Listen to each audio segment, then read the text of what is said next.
Yes. For the years that you've practiced as a magistrate, Yes. to the level of a principal magistrate, Yes. You've sent a few people behind bars. Many. So what kind of security do you need, Ama, for the long time, as in your safety depends on how long someone stays inside. If you sent someone in for 10 years, Yes. And you're still around the time, you're still safe. You can walk around, you can... How difficult is it to live a life where you feel like you could be hunted by anyone? Yes. For a vendetta? Someone has a vendetta on you for something that probably you made a ruling on very many years ago. Yes. No, it is true.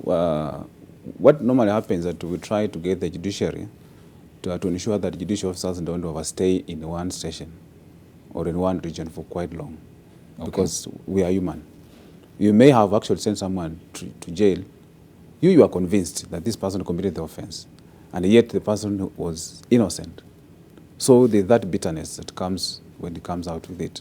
So it's possible because we are human beings. Someone can get you attacked, not necessarily himself directly. And we have those things have been there. We have seen those. It was in Nakuru, where the accused person went to attempted to stab a magistrate. Then there was another one in Eldoret, where some accused person, through other people, they arranged to go and kidnap a child of a magistrate. So those scenarios are there, and we are alive to that. But now we go back to the oath that you dispense justice without what?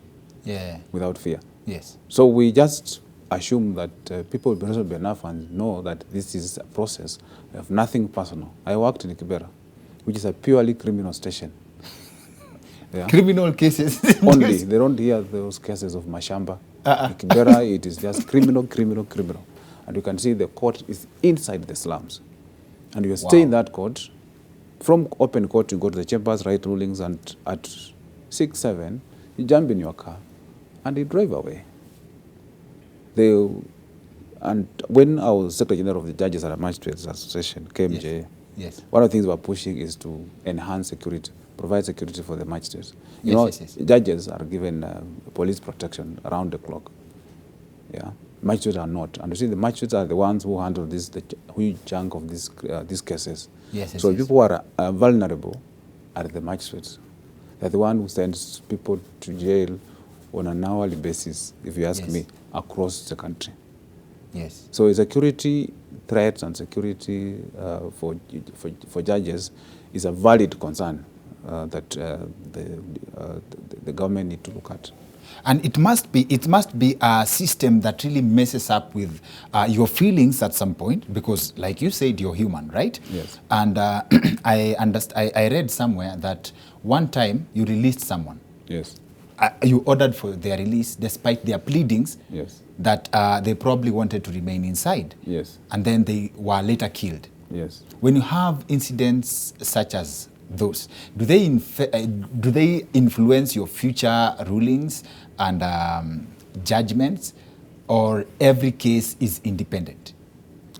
No, much as every case is independent, but when you have those kind of experiences where there's extrajudicial killing, immediately someone has been acquitted, what came in my mind that I ought to have listened to this person, because I could not understand why someone who has been in custody for more than 2 years with an offense of robbery with violence, today he has got a lifeline where the prosecution now want to drop the case, withdraw the case, and get him go scot-free.